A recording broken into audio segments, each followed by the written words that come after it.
What's up, everybody? We're back with another video. Uh, we are running something special. Well, you know what? Let's get right into it. Ladies and gentlemen, boys and girls, children of all ages, the Generation X proudly brings to you its tag team champions of the world, the Subterror and the mimighoul. Uh, I don't have a tag team name for them uh, just yet, but it's coming. Anyway, we're going second. We're running Subterror. We're running mimighoul.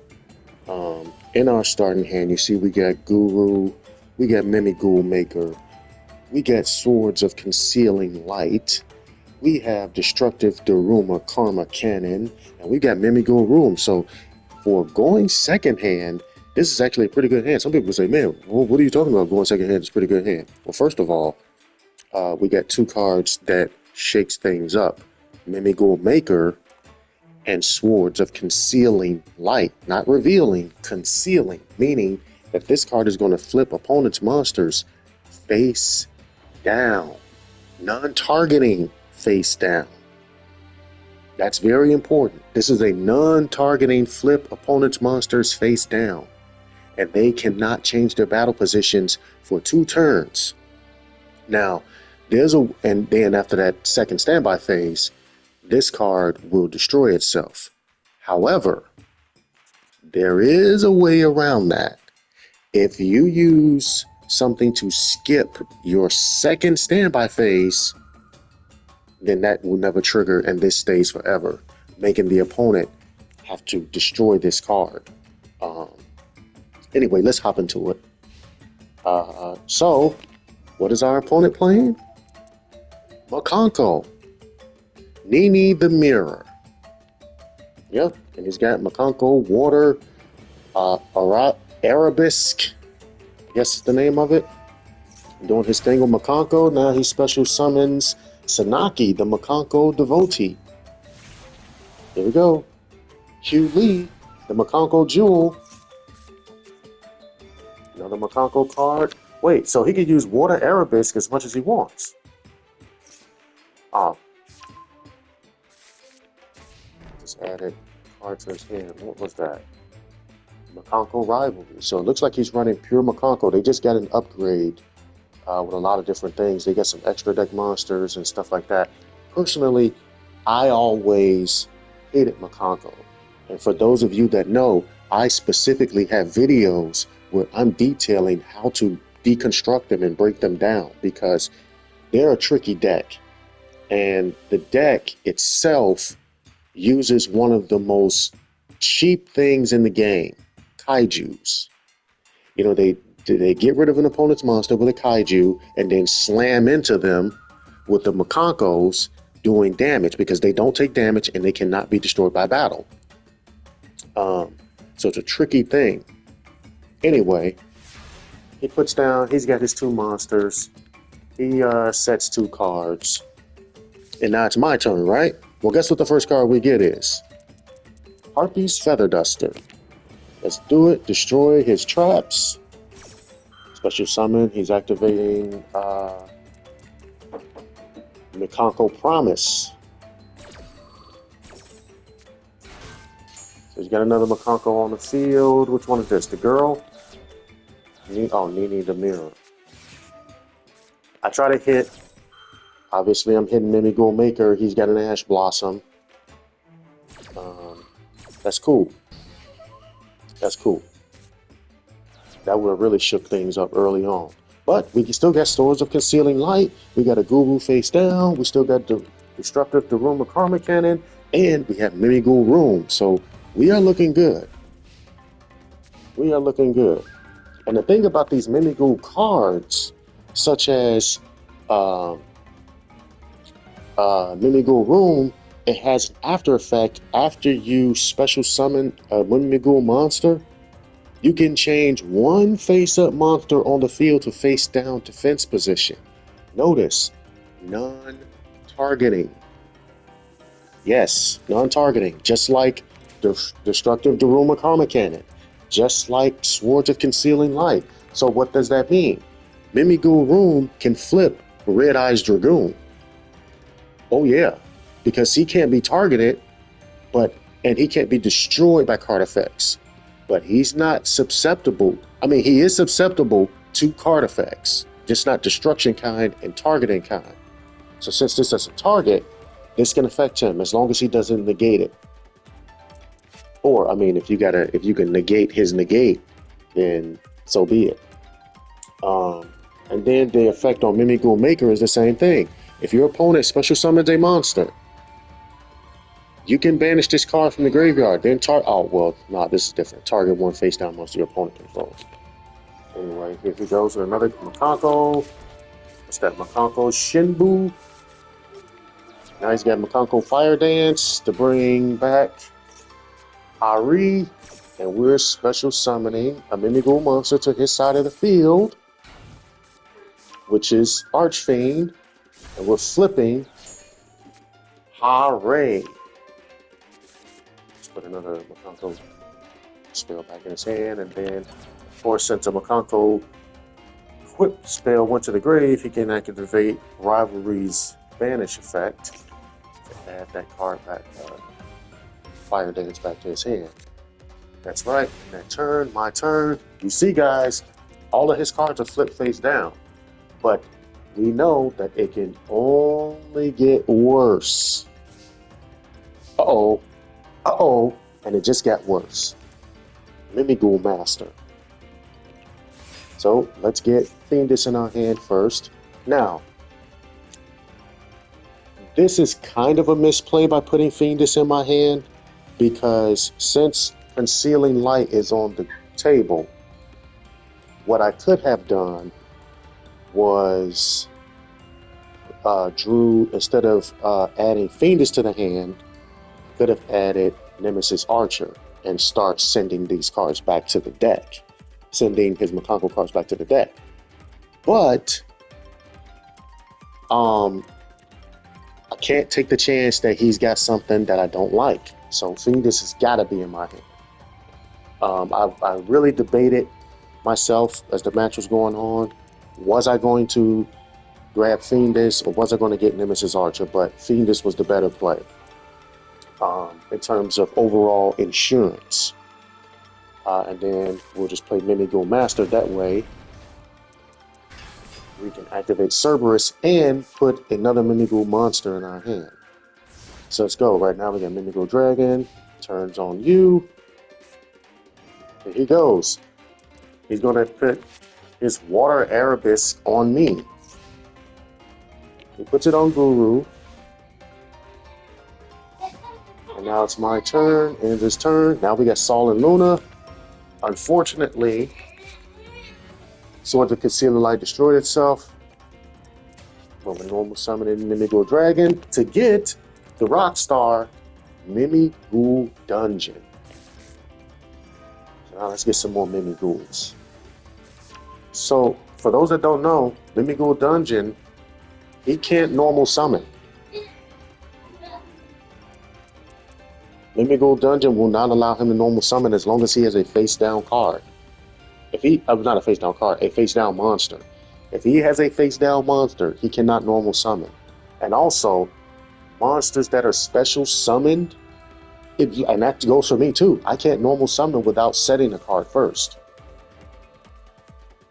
I have to set that card if I have a face-down monster, yes.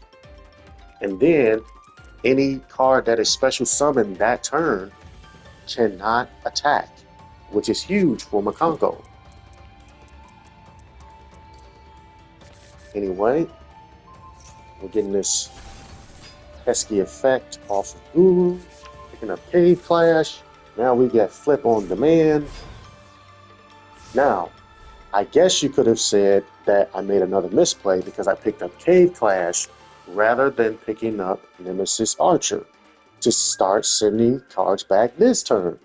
But if I have to protect something, and I have to use Fiendish, then I have to get rid of Guru, take Guru off the field, even though I would still have Nemesis Archer, but I would lose the quick effect of sending them down anyway. Anyway, let's go. So now all his monsters can get up. And we're flipping. He flips 2 monsters up. Hugh Lee and Sanaki. Presumably so he can special summon from the extra deck. We activate Cerberus via Mimighoul Master. We draw a card and discard one of his cards. He had the Manifested Mikanko, the ritual spell, which I hate that card because it can activate itself from the hand and do a lot of crazy stuff. So forcing him to send that card to the graveyard was huge. And of course, the draw it gave us was Max C. So here we go, Max C out, because you got a special summon. Let's see what you got.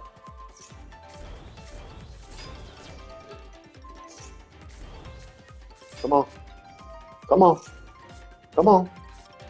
Yo, we just wrecked this dude. So we send out Max C. He gets back up. We activate Sol and Luna to flip Cerberus and one of his cards face down. So now he only has 1 card face up. He flips another card face up. We use Guru to flip them face down.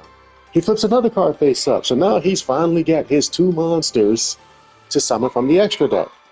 And we get rid of them with Karma Cannon. So everybody's face down.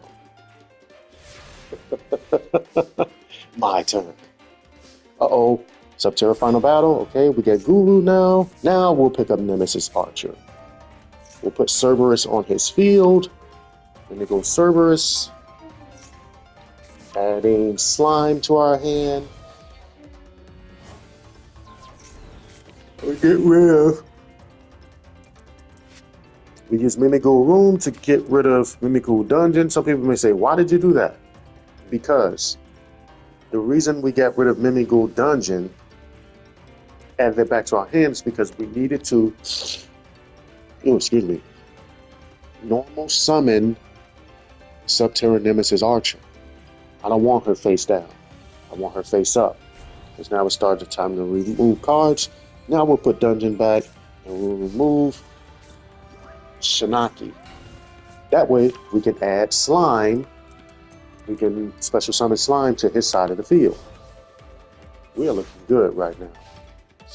We got 2 of our Mimighoul monsters on his side of the field. There he go. We're activating Cerberus. Banish 3 of his cards. Let's see what he's got in his hand. Max C is banished. Axe of Fools is banished. And Mikanko Purification Dance.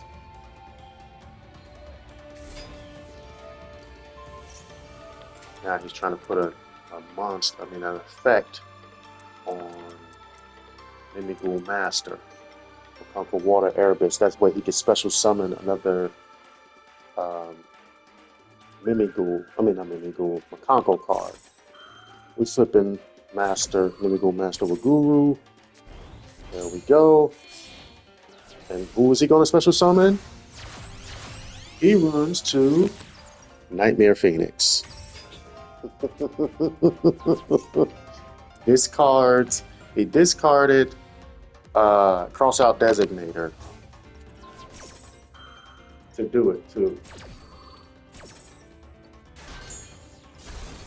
So we accidentally activate Mimighoul Maker, second effect, graveyard effect, and end up flipping Slime prematurely.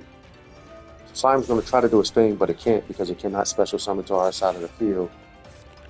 There he goes, takes his chance to try to activate Mikanko Fire Dance, but we're going to hit it with Fiendus. That's right. Now he's got a trap. And set face down. Trap set face down. And he's left with Hugh Lee, the Jewel Mikanko, and Nightmare Phoenix, both in attack position. Flipping Guru to put another Fiendus back in our hand. Now he's ended his turn. My turn.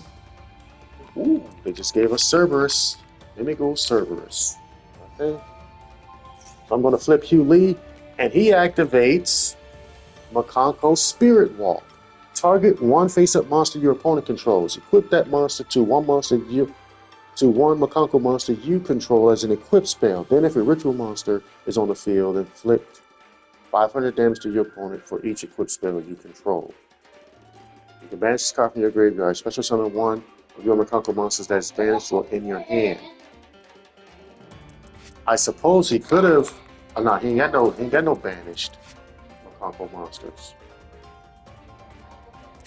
Um, we could have stopped that spell with Sphinx, but we don't need to because we know how to get Guru out of that. We already got a trick up here. I'm glad he used that. So he's going to equip Guru to Mikanko Hugh Lee, right? Here's the thing. Cerberus out on his side of the field. Now watch this. Watch and learn. Watch and learn. We flip Nemesis Archer face up, right? So now we're going to flip up on our side of the field, Mimighoul Dragon. What's Mimighoul's Dragon's effect when it gets flipped face up? Destroy all face-up monsters you control except Mimighoul monsters. Give control of this monster to your opponent.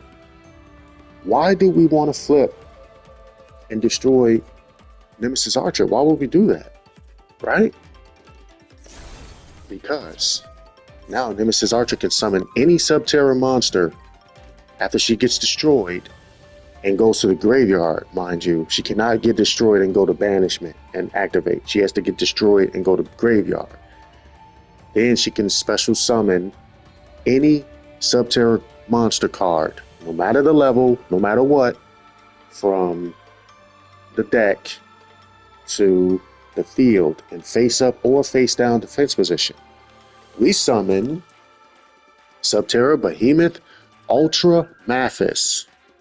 Because now we're going to put Guru back in the grave. And not theoretically, technically, I can get Guru back on the field right now if I wanted to. So we're going to use Final Battle, flip him face up, activate his effect to flip everything face down. Guru's back in our grave. Hugh Lee is subdued. Now we're going to get back Mimighoul Cerberus. We're going to destroy. Oh yeah, that's right. Even though Subterror Behemoth Ultra Mathis got flipped face down, we still couldn't attack with it because it was special summoned this turn, as per Mimighoul Dungeon's effect. It doesn't care if you got flipped face down or not. If you were special summoned this turn, period, you still count as special summoned. A lot of things, once you go face down, it lets you slide on whether or not you fit the criteria for something. Not this card. It holds you accountable. The Nightmare Phoenix is gone. He's got 3 face down cards, 2 of which are ours. So we're going to flip Ultra Mathis in preparation for another something. And he quits. 1 card in hand. Which we were going to, whatever that card was, if he didn't put that card on the field, we were going to take that card. See, he's basically stuck. Now, what did we learn? We didn't use. What did we do? Use an extra deck monster, I think, right? Did we use an extra deck monster? No, we never got an extra deck monster out. No extra deck monster out. No fantastic cards that everyone else uses. Subterror and Mimighoul, simply utilizing effects. The way the cards are intended. That's it. Other than that, there was no special summoning, access code, and all these other people. I just knew for sure when I got rid of his when I left him with the Hugh Lee and the Nightmare Phoenix, I just knew. I could feel it in my bones coming that he was going to go over to his boy, or everybody's boy, which is actually a girl, SP Little Knight. I just knew it. I just knew SP Little Knight was coming because that's basically what everybody does. So what that means is either they didn't think about it or they don't have it. And chances are they probably don't have it. But anyway, thanks for watching the video. It was a great match. See, I'm not a Mikanko person. I hate the deck. I've got dedicated videos showing how to deconstruct them. But this is pre-update. So when I went and I looked at his deck, guess what? He's not running kaijus. He don't have kaijus at all. And while I'm glad that he didn't, because they now have more powerful effects and things like that. But it does weaken them now. You still have to work to get the victory or whatever because they are very dangerous. But still, um, this is one of those times where people know I'm a huge proponent of the card Unending Nightmare. If I had Unending Nightmare, it would have been the same thing. Those equip spells would have been destroyed before he could do anything. Even if he would have took Guru and put Guru as an equip spell for one of his monsters, I could still destroy Guru and put him back in the grave anyway. But this video is long enough as it is. Cheers.